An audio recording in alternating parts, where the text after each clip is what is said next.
Alors, les rituels et les chorégraphies culturelles, ben, c'est les fameux implicites, hein, l'éducation implicite. Quels sont les modes d'emploi? Ça veut dire quoi accueillir?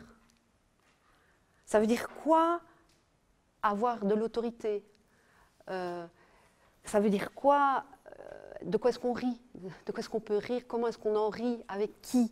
Comment est-ce qu'on se dispute? Voyez?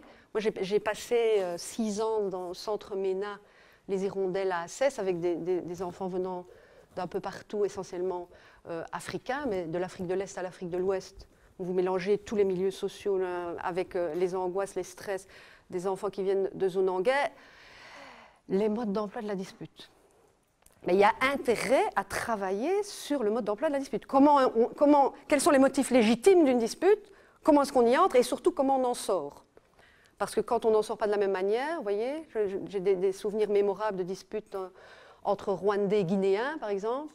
Hein, le Guinéen il n'en peut plus, il a accumulé, il déverse toute sa colère sur le Rwandais qui est en face, qui recule.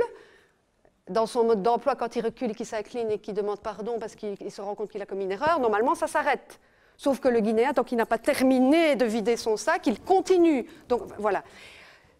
Très important à un moment donné de pouvoir dire « Oh, stop, stop, stop ». Souvenez-vous, on n'a pas les mêmes modes d'emploi. Ce n'est ni bien ni mal, c'est juste différent. Comment est-ce qu'on fait? Stop, arrêt sur image. On ne peut le faire que si on a fait un travail préalable.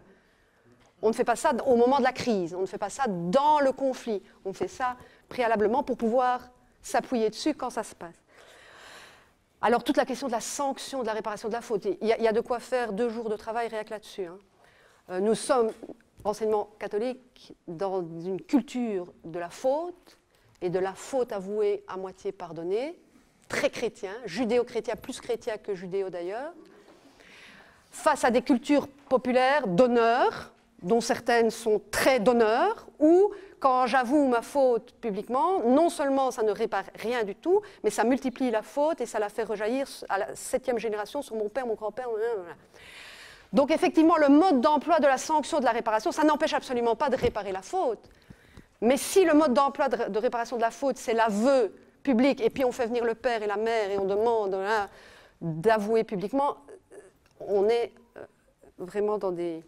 Alors, de manière transversale, tout ce qui est représentation du temps, tout ce qui est représentation de l'espace. Parce que ça, ce sont les 2 autoroutes des implicites culturels qui nous permettent de travailler sur comment on est ensemble dans le même espace, dans un espace-temps en commun.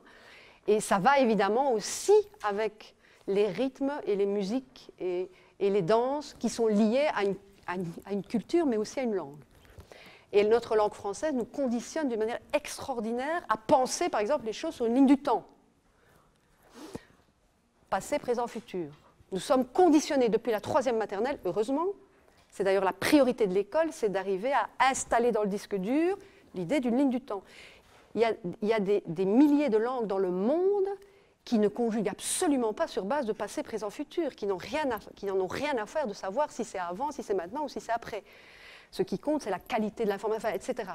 Donc nous sommes conditionnés forcément par plein de choses, mais notamment beaucoup de choses qui prennent racine dans la langue et dans l'histoire de la langue que nous parlons. On est à la moitié au secours, c'est horrible. Chaque langue dessine, je vais aller plus vite. Chaque langue dessine un monde. Retenir que l'aire cérébrale du langage, elle se spécialise très tôt. Hein, et elle se spécialise très tôt, notamment en sélectionnant les sons qui font sens dans la langue, le fameux crible phonologique, très très tôt. Et évidemment, tous les rythmes et les structures qui vont avec.